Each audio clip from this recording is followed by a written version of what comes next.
Señor les bendiga, amados hermanos del tabernáculo y todos aquellos que nos están mirando a través de estos medios.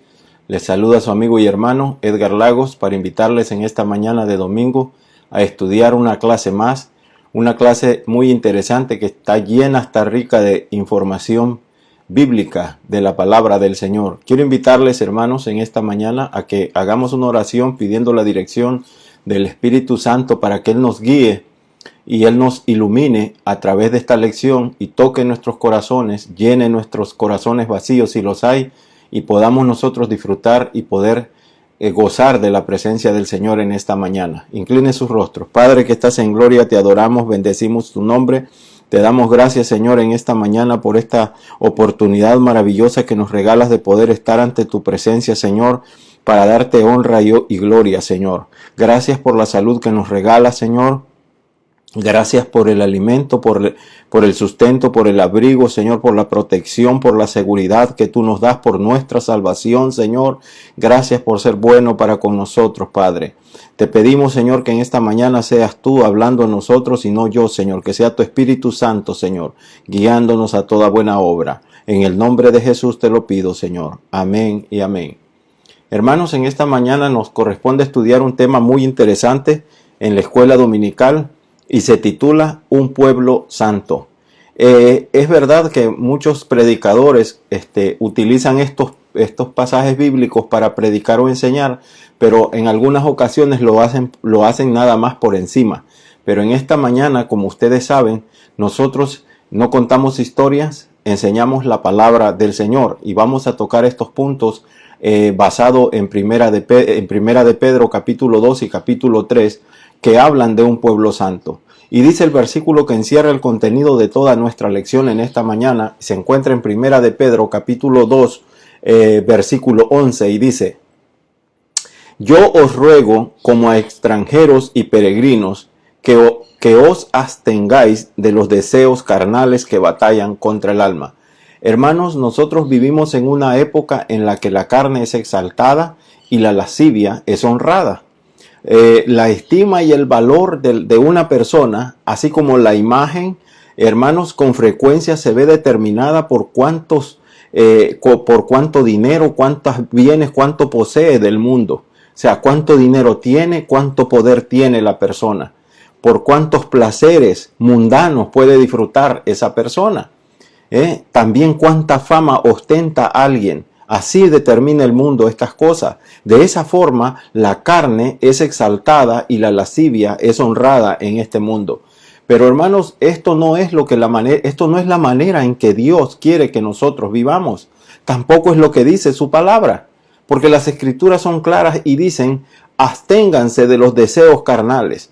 Note que el apóstol Pedro lo dice, hermanos. Lo que está diciendo el apóstol Pedro es que nosotros somos extranjeros, para que nosotros entendamos por qué los tenemos que abstener de los placeres carnales que batallan contra el alma. Es porque el apóstol Pedro, hermano, está diciendo que nosotros somos extranjeros y peregrinos en este mundo.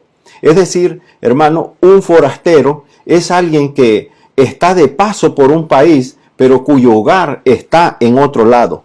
En otras palabras, los cristianos, hermanos, somos residentes de este mundo, pero no somos ciudadanos de esta tierra. Por lo tanto, no debemos de seguir las normas y costumbres de este mundo. Escuche bien lo que estoy enseñando. Pertenecemos a Dios y al cielo. Así que nuestra condición legal está en el cielo.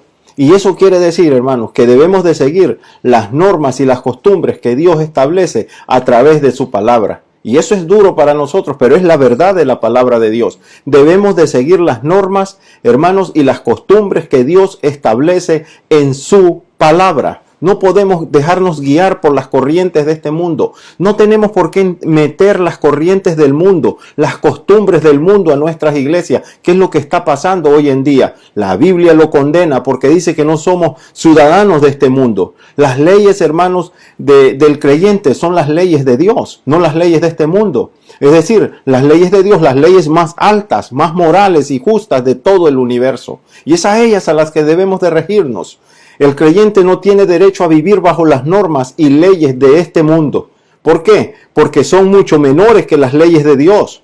El creyente debe vivir como un extranjero en la tierra, como alguien cuyo corazón y mente están en un hogar y en un mundo mucho más grande que el que nosotros estamos viviendo en esta tierra. Eso es interesante que nosotros lo analicemos, hermano, porque si lo analizamos de esa manera vamos a saber cuál es el camino que nosotros debemos de seguir. El corazón del creyente, ¿sabe qué? Debe de estar sobre la perfección de la vida, sobre la moralidad y la justicia. Hermanos, un hogar y un mundo donde la perfección es la regla y la norma. Eso es lo que debemos de vivir. Ahora bien, esto no significa que el creyente no obedezca las leyes de esta nación o del mundo entero donde se está viviendo el creyente. No estoy enseñando eso. No es lo que la Biblia dice. Todos los extranjeros deben obedecer las leyes de un país cuando lo visitan. Note usted que eso es una realidad. De hecho, los creyentes, hermanos, irán mucho más allá de obedecer las leyes humanas y harán mucho más cuanto puedan obedecer las leyes de Dios. ¿Por qué? Porque las leyes y las normas de Dios acentúan el comportamiento perfecto, además del amor, y no hay mayor ley que el amor de Dios. ¿Cuántos dicen amén? Por lo tanto, el creyente debe abstenerse de los deseos de la carne, porque esos deseos, hermanos, son de este mundo y no le corresponden, hermano, y no le corresponde participar al creyente de esos deseos carnales, porque ya le dije, no es ciudadano de esta tierra, nuestra ciudadanía está en el cielo, por lo tanto, no tenemos que participar de los deseos de este mundo. ¿Cuántos dicen amén? El creyente debe de obedecer las leyes de Dios que le prohíben tales pecados e inmoralidades que hay en el mundo. Y note que hoy vamos a estudiar, hermano, no solamente una actitud que es la que nosotros conocemos por pecado. Ahora bien, ¿por qué los creyentes, por qué el pueblo de Dios debe de dar ejemplo en cuanto a la vida que nosotros, a la forma de vivir que nosotros tenemos en esta tierra? Primer punto, porque somos escogidos por Dios. ¿Cuántos le dan gloria a Dios? Somos escogidos por Dios por medio de su Hijo Jesucristo. Dios nos escogió a nosotros. Y dice Primera de Pedro 2:4, acercándoos a Él, piedra viva, desechada ciertamente por los hombres, mas para Dios escogida y preciosa. Gloria a Dios. Hermanos, note que esto de Primera de Pedro 2:4 es un cuadro de la gran casa de Dios. Hermanos, de la gran casa que Dios está edificando, es decir, la iglesia del Señor Jesucristo. ¿Cuántos le dan gloria a Dios? Aquí encontramos manifestados tres figuras, note usted, tres figuras importantes. Número uno, Cristo es la piedra. Pero esa piedra dice que fue rechazada por los hombres. Pero también dice la Escritura que fue escogida por Dios. Aleluya. Número dos, encontramos la siguiente figura. La número dos es que los creyentes somos piedras vivas. ¿Cuántos le dan gloria al Señor? Los creyentes también somos piedras vivas. Bendito sea el nombre de Dios. Y la número tres, la figura número tres que encontramos es que los no creyentes son constructores desobedientes, porque no están construyendo sobre la piedra viva. Ahora, fíjese bien que en primer lugar dice que Jesucristo es la piedra viva. Aleluya. La pregunta es, ¿cómo puede una piedra estar viva? No puede, ¿verdad? No hay razón para pensar que hay una piedra que tenga vida. Es una piedra inerte. Ahora, este es simplemente un cuadro de cómo Dios ve a Cristo y sus seguidores. Es interesante que analicemos la escritura de la palabra de Dios a la luz de la revelación del Espíritu Santo. Aquí lo que está diciendo es que Dios mira, hermanos, a sus seguidores a través de Jesucristo, y a Jesucristo lo ve como la piedra angular, la piedra escogida por Él. Ahora, dice que es el cuadro, como le estoy explicando, de cómo Dios ve a Cristo y a sus seguidores.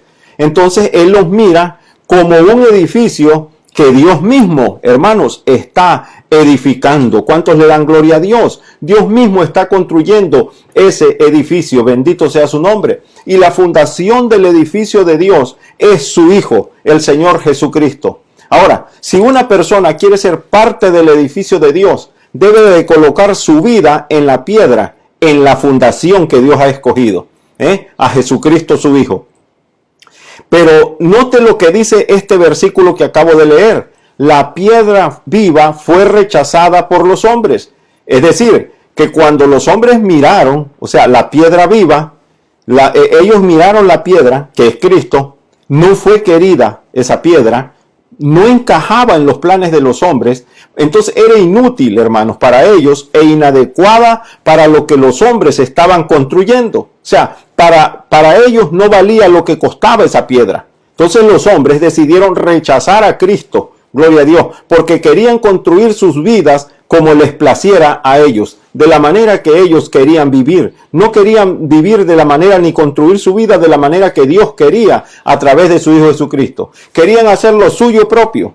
Por lo tanto, dejaron a un lado la piedra de Dios. Pero la piedra que ellos rechazaron, hermanos, había sido, ¿sabe qué? Elegida por Dios. ¡Qué error de los hombres! Esa piedra fue elegida por Dios. Es la misma piedra que Dios ha elegido para que sea el fundamento de nuestras vidas, de la mía y de la tuya y de todo aquel que ha recibido a Jesucristo.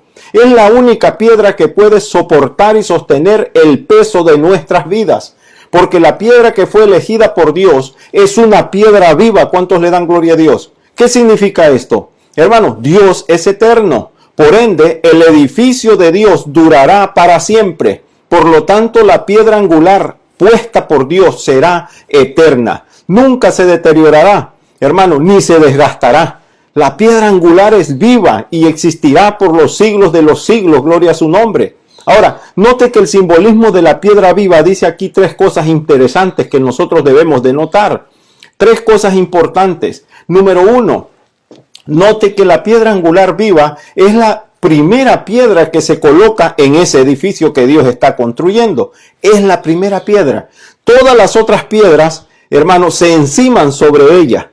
Es la piedra preeminente en el tiempo. Lo mismo sucede con Cristo. Él es el primero del nuevo movimiento de Dios. Cristo es el capitán de la salvación. ¿Cuántos le dan gloria a Dios? Todos los demás son miembros o somos miembros de la tripulación que le seguimos a Él. Cristo, hermano, es el autor de la salvación eterna de nuestra fe. Todos los demás somos lectores de la historia de Cristo. Aleluya. Cristo es el comienzo y Cristo es el final. ¿Cuántos le dan gloria a Dios? Todos los demás, hermanos, vienen después de Cristo y debajo de Cristo, porque Él es el principio y es el final. Él es el alfa y es la omega, dice su palabra en Apocalipsis. Todos los demás vienen después de Él o debajo de Él. Cristo es el precursor ante la misma presencia de Dios. Todos los demás ingresan, hermanos, a la presencia de Dios después del precursor ante la misma presencia de Dios, después de Cristo, después del Señor, aleluya. Todos entran después, Él entra primero. La piedra angular de la que yo le estoy hablando es la piedra de soporte que dice la Escritura. Todas las demás piedras se colocan encima de ella y son sostenidas por esa piedra angular que se llama Cristo. Hermanos, Cristo es la cabeza de la piedra angular, el único cimiento verdadero sobre el cual el hombre puede construir confiadamente. Todo lo que no se construye encima de esa piedra angular se va a desplomar o se está desplomando despaciosamente, pero se va a caer porque no está construida sobre un fundamento firme. La piedra viva es la piedra a la que deben acudir los hombres si quieren formar parte del edificio de Dios. Aleluya. Hermanos, es a Cristo a quien debemos acudir. Nadie puede formar parte de la construcción de Dios a no ser que se coloque a sí mismo sobre la piedra angular, la piedra del fundamento dispuesta por Dios. Ahora, Dios no acepta a nadie que se niegue a formar parte de su edificio. Y lo estoy hablando claro porque la Escritura lo está diciendo. No va a aceptar a nadie, hermanos, que se niegue a formar parte del edificio que Dios está construyendo.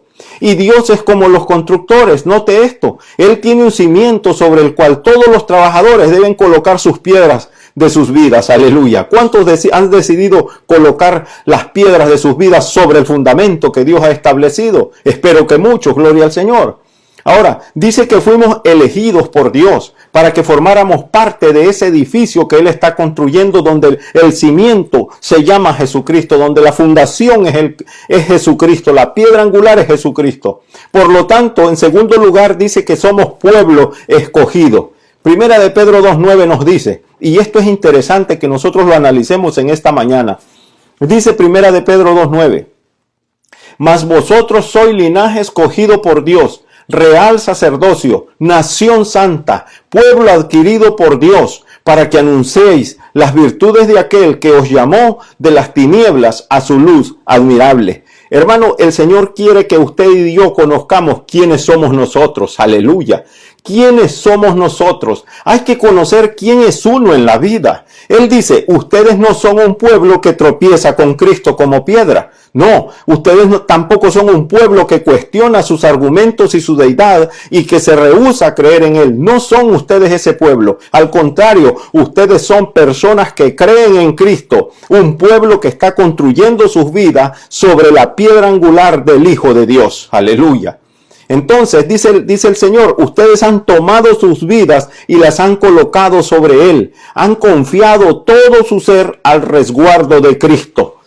Y miren lo que dice el Señor en su palabra. Por lo tanto, dice el Señor, sepan quiénes son ustedes. ¿Saben quiénes somos? Somos el pueblo de Dios, aleluya. El pueblo que Él está construyendo para vivir para siempre en su presencia. ¿Cuántos le dan gloria a Dios?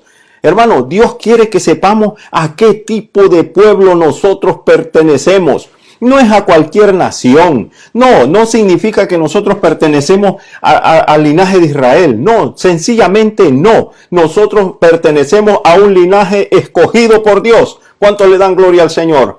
Cuando, hermano, nosotros aceptamos a Cristo, cuando uno cree en el Hijo de Dios, que es el Señor Jesucristo, hermanos, uno forma parte o se vuelve muy especial para Dios, entonces el creyente se convierte en una generación escogida. Somos una generación escogida, un pueblo que Dios ha escogido, gloria al Señor.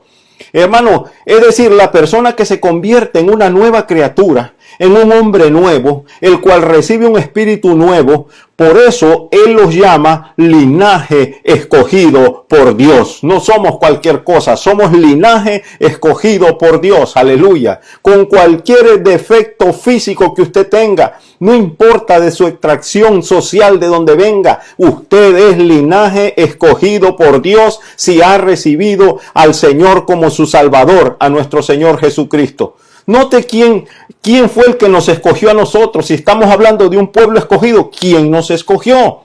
Pero Dios quiere, hermano, fíjese bien, que los creyentes sepamos en qué nos convertimos una vez que somos escogidos por Dios.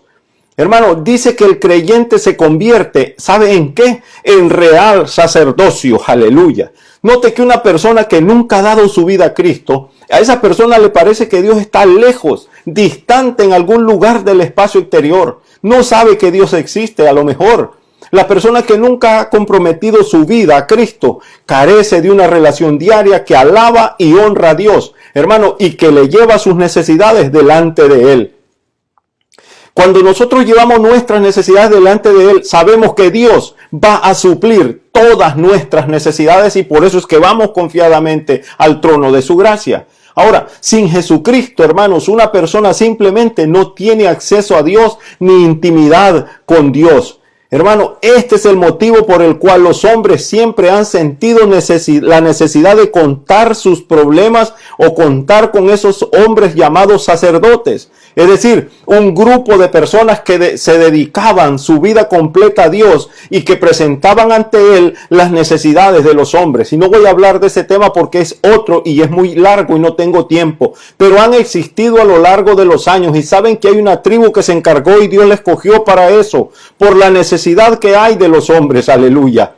Entonces, note usted que el hombre ha sentido esa gran necesidad de un representante, ¿verdad? Para llevar las necesidades ante Dios. Y este es el glorioso mensaje del Evangelio, que cuando recibimos a Jesucristo como nuestro Salvador, Dios nos hace a cada uno de nosotros real sacerdocio, hace de cada uno de nosotros un real sacerdote, aleluya, que lleva todas sus necesidades personalmente a la presencia de Dios. No hay necesidad ahora de alguien que venga en nombre de nosotros y lleve y presente nuestras necesidades. Nos convertimos en real sacerdote. ¿Cuántos le dan dan gloria a Dios. Entonces ahí Dios nos otorga libre acceso a su presencia para siempre. No por una vez al año como lo hacían antes. Ahora usted puede entrar a su presencia para siempre, gloria a Dios. Podemos ciertamente, hermanos, acercarnos a Dios en cualquier momento. De hecho, Dios espera que nosotros vivamos en su presencia, que tengamos comunión con Él y andemos en su presencia todos los días de nuestra vida. Cuán grato es estar en la presencia de Dios. ¿Cuántos dicen amén? Note que cuando la Biblia habla de un real sacerdocio, simplemente está diciendo que somos sacerdotes de la realeza. Nada más y nada menos. Sacerdotes que pertenecemos a la majestad soberana del universo, al Rey de Reyes y Señor de Señores. Somos el sacerdocio del Dios mismo. Gloria a Dios. Aleluya. Pero también dice la escritura que estamos leyendo que el creyente se convierte también cuando recibe a Jesucristo en una nación santa. Gloria a Dios. Este título no es cualquier cosa. Somos nación santa. ¿Y por qué, hermano Lagos, está enseñando si habló al principio de abstenernos de los deseos carnales? Porque pertenecemos a una nación santa. Este es el título muy significativo para nosotros los creyentes. Simplemente piense en ello. Dios, hermanos, está construyendo una nación santa, pero es una nación de personas. Él está atrayendo gente de todo el mundo, gente de todas las naciones y creando una nueva nación. ¿Cuál es esa nación, hermanos? No es la nación de Israel, se llama la nación santa de Dios. Recuerde que la palabra santa significa separado, apartado y diferente. Entonces, a cualquier persona que esté dispuesta a separarse del pecado y de la maldad de este mundo y apartar su vida para Dios, Él la tomará y la convertirá en un ciudadano o ciudadana de su santa nación. ¿Cuántos quieren ser parte de esa santa nación o de la nación santa? Aleluya, gloria a Dios. Esto es lo que significa ser santo, ser diferente del mundo, de su pecado, maldad y muerte. Tenemos que hacer la diferencia. No puede conocerse el cristiano por hacer lo mismo que el mundo hace. Significa estar separado de la vida mala del mundo y apartado a la santa vida de Dios. Todo aquel que se vuelca a Dios, hermanos, se convierte en ciudadano de la nación santa de Dios. Es decir, sirve a la cabeza soberana de la nación de Dios, incluso a Dios mismo. ¿Cuántos le dan gloria a Dios?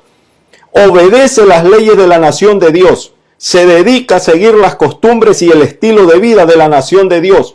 Habla a favor de la nación de Dios y defiende la nación de Dios. Yo defiendo y hablo de la nación de Dios, lo que estoy haciendo, porque pertenezco a la nación santa de Dios, aleluya, a la que usted también pertenece, porque fue lavado con la misma sangre del Cordero.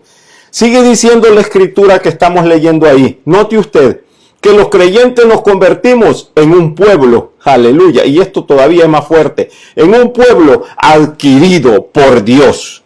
Bendito sea Jehová de los ejércitos, que Él con su santa mano nos sacó y nos adquirió para que fuéramos propiedad de Él, gloria a Dios. Hermano, este es un pensamiento preciosísimo, que Dios nos haga su propio pueblo, una posesión suya muy especial. Ahora, usted se preguntará, ¿por qué Dios hace tanto por los creyentes? ¿Por qué? Hay una razón suprema. ¿Sabe por qué? ¿Para qué? Para que anunciéis las virtudes, dice.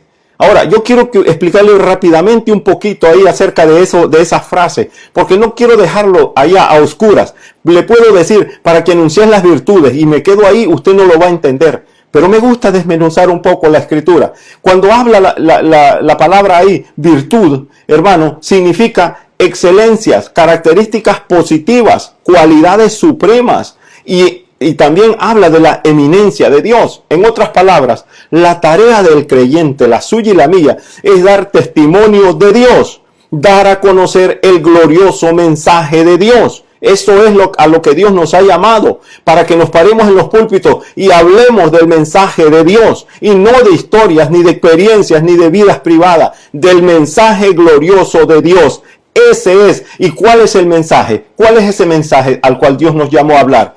Y sabe, yo le voy a decir el nombre del mensaje, el título del mensaje se lo anuncia el hermano Lagos en esta mañana.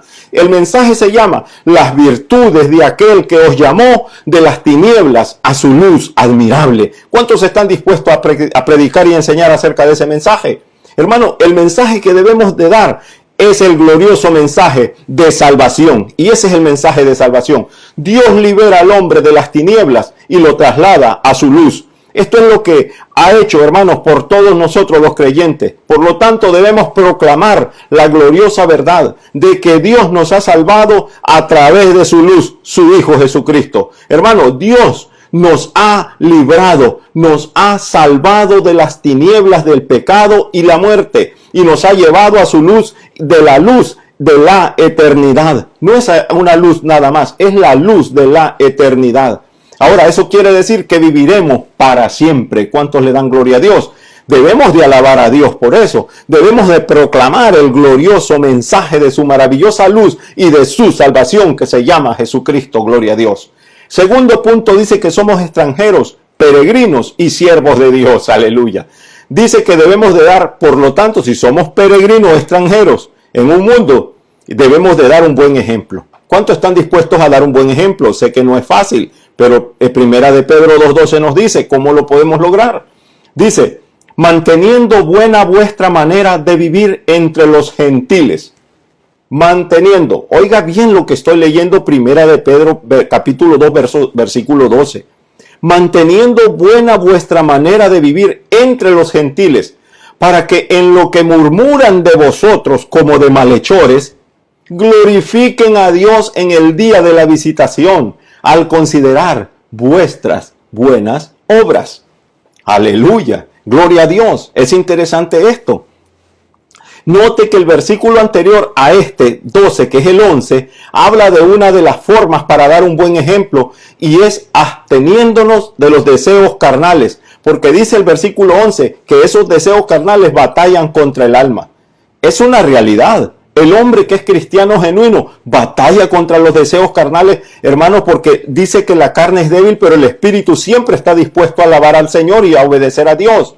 Dice que cuando la Biblia habla allí, mire, de deseos carnales, significan los deseos malignos, los impulsos, las pasiones y las lascivias de la carne. No son cualquier cosa. Significa tener una pasión enorme de los deseos de la carne. Y dice que toda persona sabe, hermano, sabe lo que siente, hermano, cuando su carne tiene deseos de algo, y eso es una realidad. Todos nosotros sabemos cuando la carne tiene deseo de algo, cuando siente el deseo de algo, cuando anhela poseer algo. Todos tenemos esas experiencias. La carne es fuerte en ese sentido, hermanos. Débil para Dios, pero fuerte para su propia carne. Y difícil de controlar, hermano. Y nunca deja de atacar la voluntad que hay del Espíritu de obedecer a Dios. Ahora, ¿cuáles son esos deseos de la carne que hablamos tanto, verdad? ¿A qué tipos de deseos me estoy refiriendo o se refieren las Escrituras cuando hablan de los deseos de la carne? La Biblia, hermano, hace referencia a mucho más que los pecados sexuales en los que habitualmente se piensa cuando se mencionan los pecados de la carne. No simplemente está hablando de los pecados sexuales, no solamente esos son deseos carnales. Hermanos, ahí nosotros, si queremos saber cuáles son, los encontramos en Gálatas 5, 19 al 21, cuando nosotros leemos esos pasajes bíblicos, hermano, ahí nos presentan un cuadro de la naturaleza humana que vemos o experimentamos todos los días de nuestra vida. Allí menciona el adulterio, la fornicación, la inmundicia, la lascivia, la idolatría, la hechicería. ¿Qué más? Orgías, borracheras, enemistades, pleitos, celos, iras, contiendas, disensiones. Y todos esos son pecados, hermano. Son formas de pecados. Ahora, note usted que no se refiere a uno en particular. Todas estas, hermanos, están consideradas como deseos carnales. Todos los seres humanos poseen deseos carnales. Esa es la lucha a la que nos enfrentamos a diario. Son deseos carnales. Ahora bien, recuerde también que la carne batalla contra el alma, dice el versículo. Es decir, que la carne tiene dentro de sí impulsos y pasiones no reglamentados. Es así que funciona la carne. Un hombre siente el deseo y el impulso de hacer, hermano, lo que quiere, de levantar las restricciones y seguir sus propios deseos y pasiones. Eso es lo que siente el hombre. Levanto las restricciones que hay de la Biblia y voy a los placeres que la carne me manda. Entonces sabe que no debe hacerlo, pero el impulso y el deseo empujan, luchan y batallan contra el alma, dice. Y esa es la guerra que nosotros debemos de librar. Pero la exhortación de parte de Dios, hermanos, es firme y eficaz. Los creyentes deben abstenerse de los deseos de la carne. Y note usted, dice que porque esos deseos batallan en contra del alma. Ahora, debemos de abstenernos, hermanos. Note que cómo es la palabra de Dios. No está diciendo absténganse de pecar, no, simplemente del deseo. No estoy hablando de la acción, estoy hablando del deseo. Dice, absténganse del deseo de pecar, no de no pecar, del deseo de pecar. Y la razón es que los incrédulos nos están mirando.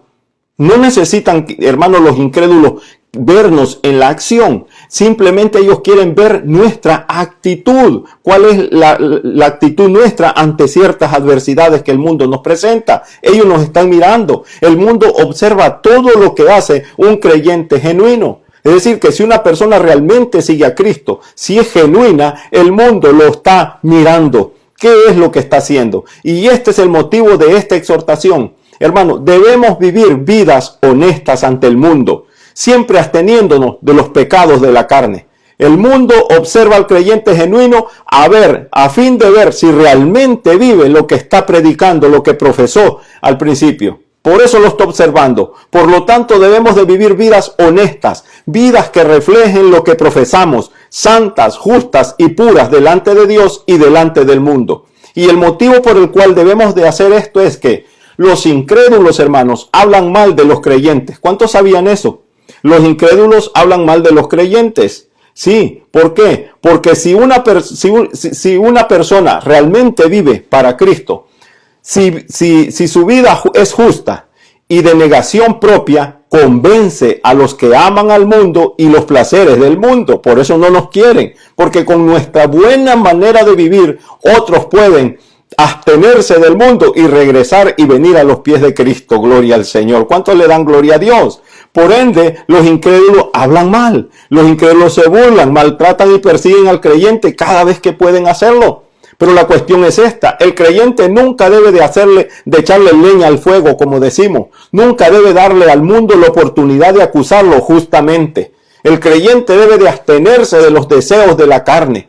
Debe vivir una vida honesta, hacer exactamente lo que proclama y profesa, porque los incrédulos deben de tener una oportunidad de ser salvos. Y esa es la oportunidad, porque si vivimos vidas deshonestas y carnales, si vamos en contra de lo que proclamamos y predicamos y defendemos, entonces los incrédulos sabrán que nosotros somos hipócritas y que no vamos para ningún lado, que simplemente son mentiras lo que estamos hablando, y no se sentirán atraídos hacia Cristo. Por lo tanto, hermanos, nosotros debemos de vivir para Cristo, gloria a Dios, y hacer buenas obras. Cuando los incrédulos vean nuestras buenas obras, experimentarán, dice la palabra, el día de la visitación de Dios. Hermano, es decir, experimentarán el día en que un hombre es visitado por Dios para traerle arrepentimiento y salvación a su vida. Experimentarán el día en que Dios visita la tierra para el juicio final. En otras palabras, hermano, el día de la visitación es el día de la inspección y salvación de Dios para el hombre. El día en que Él salvará al hombre. Pero también se refiere, cuando dice el día de la visitación, al día en que Él regresará a la tierra como Salvador y Señor de señores. La idea es que los incrédulos sean ganados para Cristo. Hermano, ¿por qué? Por nuestras vidas honestas, y glorificarán a Dios en el gran día en que Él visite la tierra, y juntos le daremos gloria y honra para siempre a nuestro Dios. ¿Cuántos le dan gloria al Señor? Segundo lugar, dice que debemos de vivir en sumisión y en libertad. Dos cosas interesantes: sometimiento y libertad. ¿Cómo puede tener libertad si está sometido? Vamos a explicar eso. No es nada más hablar, vamos a explicar. Primera de Pedro capítulo 2 versos 13 y 14.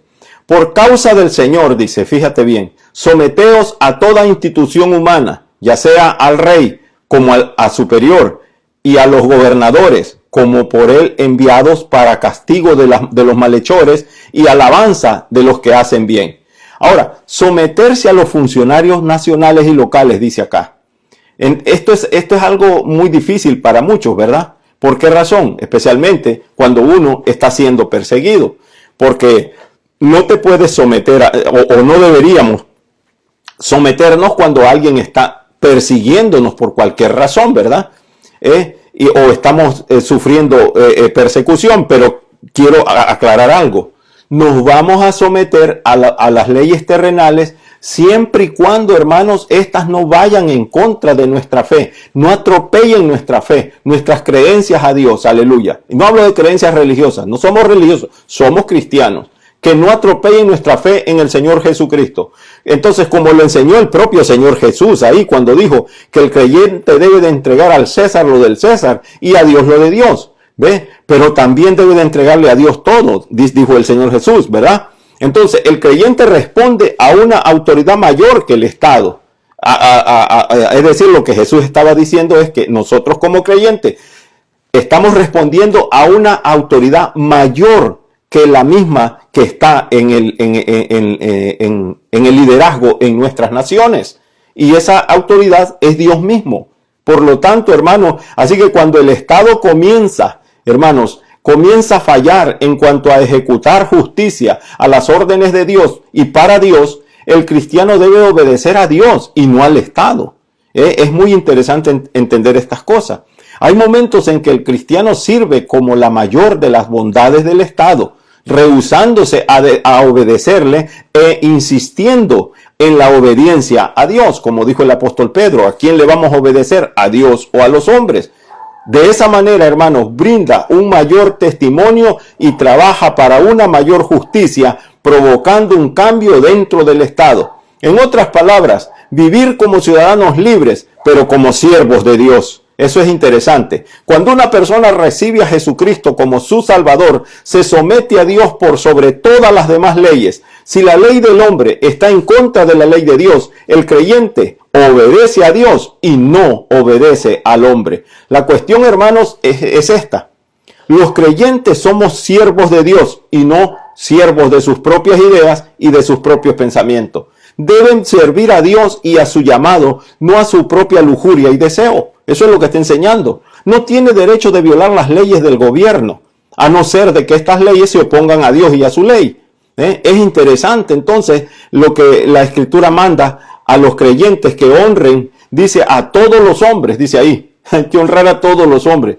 Esto no quiere decir que la Escritura nos está mandando a honrarlos debido a sus pecados. No está diciendo eso, sino honrarlos porque son la creación de Dios, porque sus almas tienen más valor que toda la riqueza del mundo, porque contribuyen al trabajo, la defensa y la estructura de la nación en la cual nosotros vivimos. Y el último mandato, hermanos, que dice allí, es que hay que honrar al rey y a la autoridad suprema de la nación.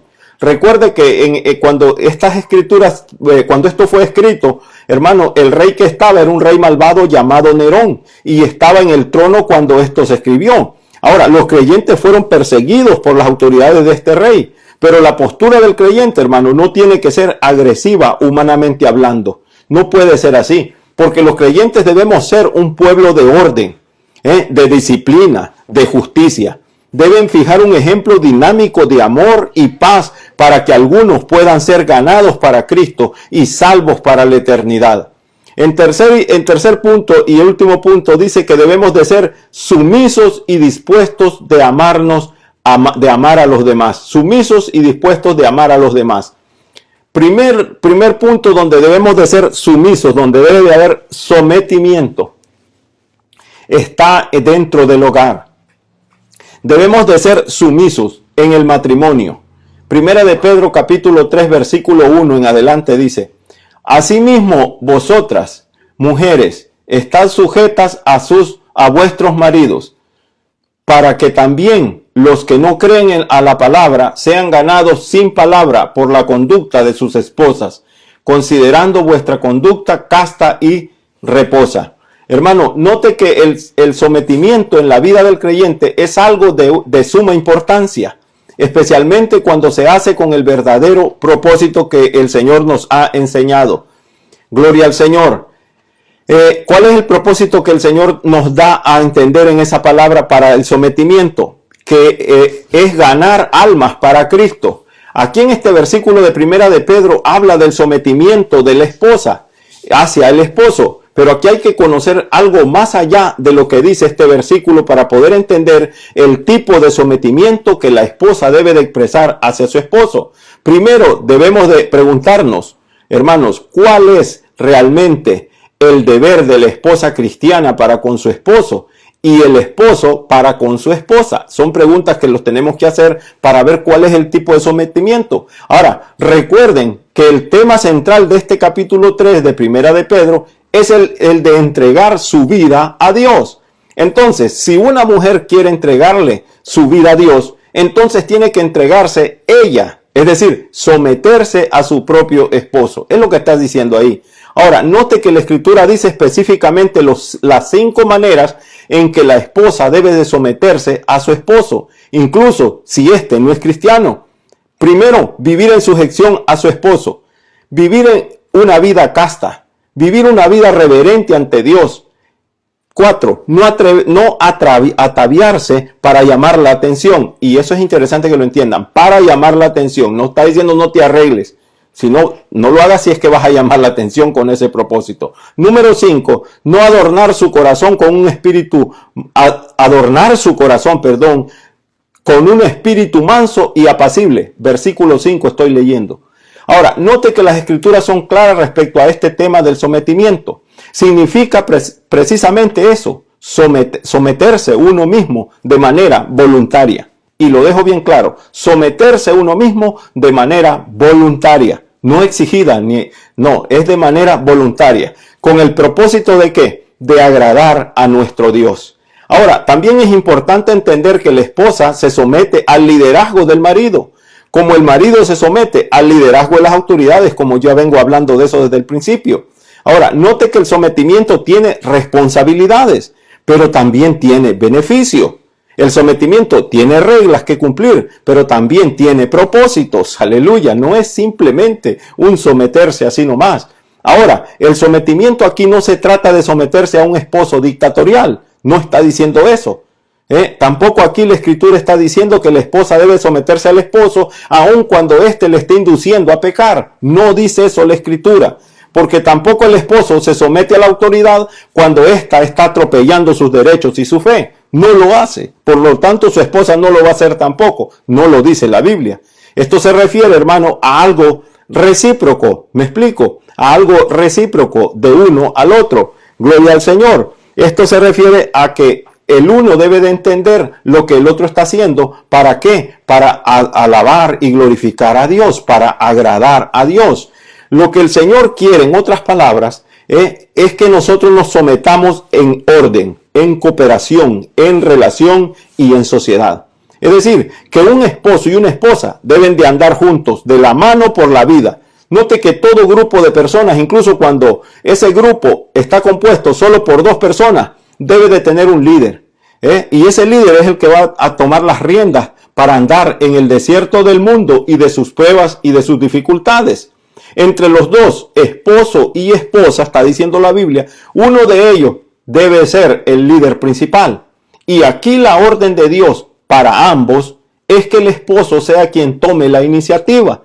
Él es el que va a tomar las riendas de tomar la iniciativa. La esposa cristiana, en obediencia a su Señor, a Dios, se somete al liderazgo y la autoridad de su esposo. Noten que el versículo 7 de Primera de Pedro le dice al esposo cuál es el tipo de sometimiento al cual se debe de ajustar. Aquí vengo con los esposos, no solo es a la esposa esto, y esto a rasgos generales, porque no hay tiempo para explicarlo. Note que el versículo 7 le dice, vosotros maridos, igualmente dando honor a la mujer como a vaso más frágil, y como a coherederas de la gracia de la vida. ¿Para qué razón? Para que vuestras oraciones no tengan estorbo. Ahora, en el matrimonio el sometimiento aquí es mutuo. No solo es de uno, es mutuo. Primero, la primera orden para el marido, vivir con su esposa. Eso quiere decir permanecer con su esposa, vivir juntos. El esposo debe someterse a vivir solamente con su esposa. Y lo repito, a someterse a vivir con la esposa que Dios le dio desde el principio, desde que se casó. A someterse a su esposa, a vivir con ella, a permanecer con ella. Y aquí la palabra vivir, hermano, es similar a la palabra hebrea de conocer, que significa que un hombre y una mujer se conozcan en la intimidad. Eso es lo que estoy enseñando. Esto quiere decir que el esposo debe de vivir con su esposa y con nadie más. Ahí es el sometimiento. No debe de conocer a nadie más. Note que ya expliqué la palabra conocer. No debe mantener relaciones íntimas con ninguna otra mujer. Eso está diciendo la Escritura. El esposo tiene una sola esposa y debe de vivir con ella en pureza, en justicia y en santidad y no en adulterio. No puede vivir así. No lo dice la Escritura. Lo rechaza y lo condena. Porque el pasaje bíblico dice que el esposo debe de honrar a su esposa. Esto quiere decir que el esposo debe valorar, debe de estimar y considerar a su esposa como algo precioso que Dios le ha dado. La Biblia nos da 3 razones importantes por las cuales los esposos deben de honrar a su esposa. Y se las voy a decir en esta mañana. Número 1, el esposo debe de honrar a su esposa como el vaso más frágil.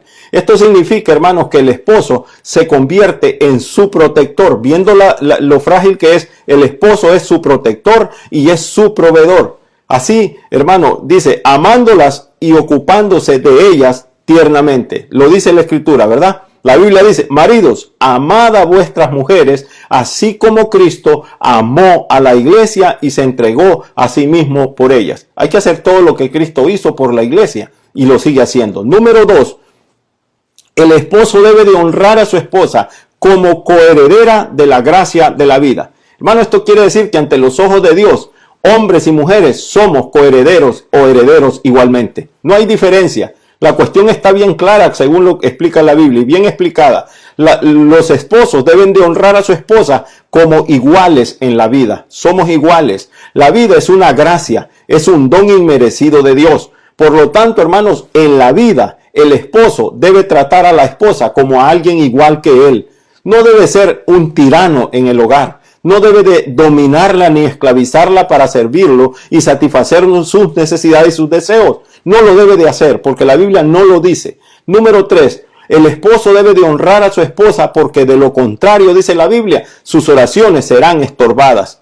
Es decir, Dios no responderá a las oraciones de ningún esposo que deshonre a su esposa. No importa quién sea él, ni cuánto profese a Cristo, ni cuán bonito predique. En conclusión, tanto el esposo como la esposa deben de amarse uno al otro y vivir como Dios manda en su palabra. Ambos deben cumplir con su deber hacia el otro, si es que quieren que Dios responda sus oraciones. ¿Cuántos le dan gloria a Dios? En último lugar, dice la Escritura, ámense los unos a los otros. Primera de Pedro, capítulo 3, versículo 8 y 9. Finalmente, sed todos de un mismo sentir, compasivos, amándonos fraternalmente, misericordiosos, amigables, no devolviendo mal por mal ni maldición por maldición, sino, por el contrario, bendiciendo, sabiendo que fuisteis llamados para que heredaseis bendición. ¿Qué palabras más perfectas? Claramente la Biblia nos manda a vivir en paz con los demás y para muchos se los vuelve difícil. ¿Cómo puedo tener paz con todos? Es imposible pensar que podemos vivir en paz con los demás.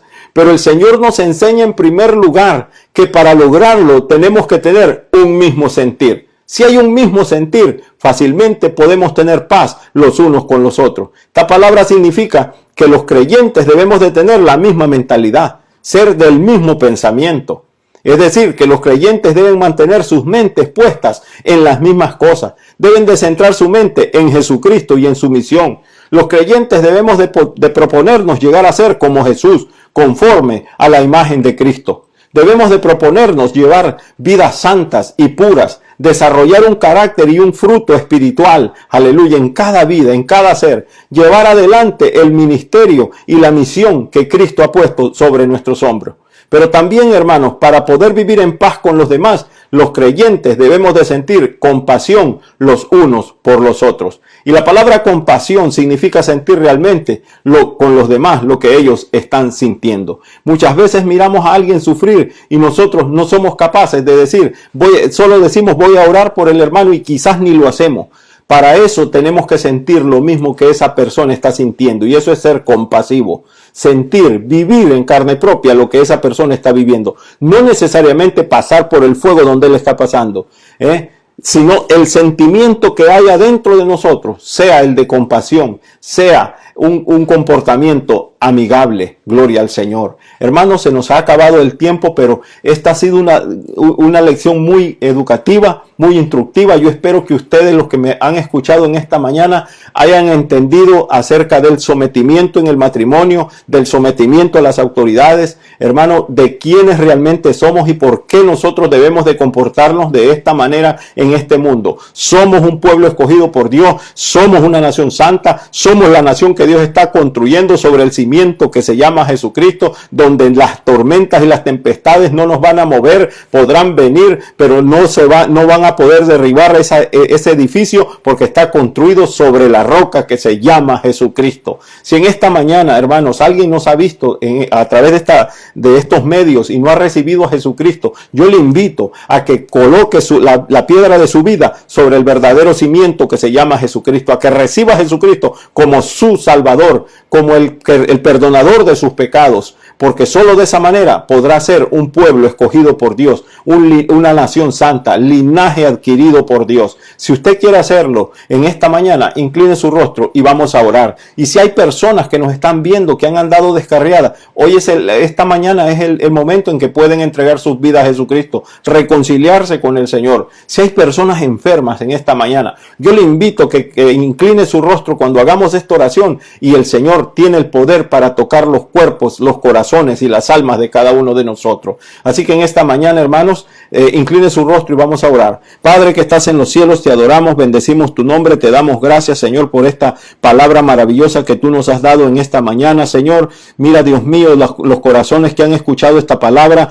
Hay personas, Señor, que no han entregado su vida a Cristo, Señor, en esta mañana. Mira, si hay alguno que esté entregando su vida, Padre, yo te pido que tú perdones sus pecados, que lo laves con tu sangre poderosa y que inscribas su nombre en el libro de la vida y le des fortaleza espiritual, Señor, para que pueda empezar a caminar en los caminos tuyos y ser parte de la vida de la nación santa que tú estás construyendo. Padre, mira, aquellos que han andado apartados de tu presencia en esta mañana, Señor, se están reconciliando, Dios mío. Oh Dios santo, perdona sus pecados, recíbelos como el hijo pródigo, Señor. Tú eres un Padre, un Dios compasivo, un Dios perdonador, Señor, aleluya, y te ruego que tú los recibas como a uno de tus hijos, Señor. En el nombre de Jesús también vengo ante tu presencia clamando por aquellas personas que nos han visto en esta mañana y que están pasando diversas dificultades, ya sean de enfermedades físicas, de salud o económicas o de cualquier índole, Padre. Yo vengo en el nombre de Jesús, poniendo ese nombre que es sobre todo nombre, sobre el cual la tierra tiembla y los demonios huyen. El nombre de Jesucristo sobre cualquier enfermedad. Reprendemos y echamos fuera cualquier tipo de enfermedad. En el nombre de Jesús, llámese como se llame. El nombre de Jesús es más grande y más fuerte y más poderoso que cualquier nombre de enfermedad. En el nombre de Jesús, liberta los cuerpos que están adoloridos en esta mañana, Señor. Los ponemos en tus manos. Reprendemos el coronavirus, Señor. No tiene poder, es más poderoso el que está dentro de nosotros que el que anda afuera. En el nombre de Jesús se sujetan. En ese nombre se dobla toda rodilla de los que están en el cielo, aún de los demonios, se doblan delante de la presencia de nuestro Señor y Salvador Jesucristo, Padre. En el nombre de Jesús declaro sanidad sobre la vida de las personas. Declaro vidas libertadas. Aleluya. Ojos abiertos espiritualmente hablando, Señor. En el nombre de Jesús. A ti sea la gloria y la honra en esta mañana, Señor. Gracias, Padre, en el nombre de Jesús. Hermanos, que Dios me los bendiga en esta mañana. Ha sido un placer, una bendición poder estar con ustedes. Muy pronto nos estaremos enseñando de manera personal y le agradecemos sus oraciones, rogamos sus oraciones, que sigan orando por nosotros. Dios les bendiga, Dios les guarde.